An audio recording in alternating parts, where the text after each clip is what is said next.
Les étoiles nous aident à nous orienter et elles illuminent la nuit. Dans le livre de la Genèse, elles sont aussi le signe de la bénédiction divine.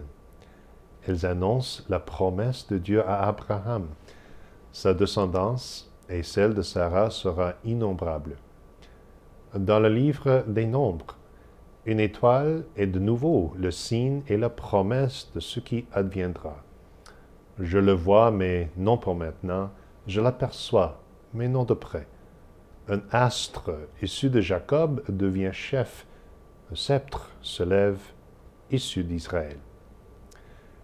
Brillant au-dessus de l'endroit où se trouve le Christ, l'étoile guide les mages et les conduit vers la joie. Ils se mirent en route, et voici que l'astre qu'ils avaient vu à son lever les précédait jusqu'à ce qu'ils vinrent s'arrêter au-dessus de l'endroit où était l'enfant. Ils se réjouirent d'une très grande joie, et, se prosternant, ils lui rendirent hommage. Cette lumière nouvelle qui émane du Christ est le signe de la miséricorde de Dieu, qui nous arrache aux ténèbres et à la mort pour guider vers la paix, pour nous guider vers la paix.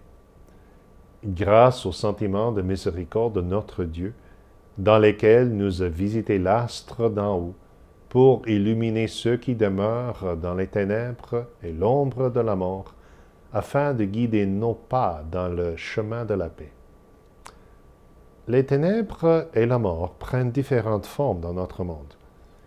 Il suffit de regarder ou d'écouter les actualités quotidiennes, le chômage, la faim, l'insécurité économique, la violence entre nations et à l'intérieur des pays, la criminalité de quartier, la maltraitance des enfants et l'avortement, la pollution et la dégradation de l'environnement, l'esclavage, la traite des personnes, les diverses formes de dépendance, les mariages brisés et les familles éclatées. L'Écriture ne masque ni la profondeur ni l'étendue des souffrances et des insécurités humaines. Le Christ naît dans une crèche parce qu'il n'y a pas de place ailleurs. Sa naissance survient sous un régime d'occupation militaire. Son enfance est marquée par le martyre de vies innocentes. Son ministère public commence avec l'exécution de Jean-Baptiste à la demande d'une danseuse qui voulait faire plaisir à sa mère adultère et un souverain perfide. Il s'achève dans la trahison et par la mort sur la croix, le sort réservé aux traîtres et aux criminels. Mais les ténèbres de son dernier jour ouvrent la voie à une aube nouvelle et à une lumière éblouissante. Dieu a visité son peuple et l'a regardé avec bienveillance.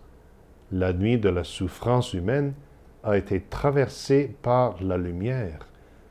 Au cœur même des ténèbres, nous recevons un signe. Peu importe que nous ayons trahi ou qu'on nous ait trahis, Dieu est fidèle à sa promesse. Quelles que soient nos souffrances et nos défaillances, sa miséricorde nous fait trouver le pardon et partager la compassion. Au cœur de la pire violence, le Christ nous guide vers la paix avec Dieu et vers la réconciliation entre nous. Voilà le miracle de la nuit de Noël. La gloire du Seigneur resplendit au milieu de nos ténèbres. Les mages ont suivi l'étoile de Bethléem.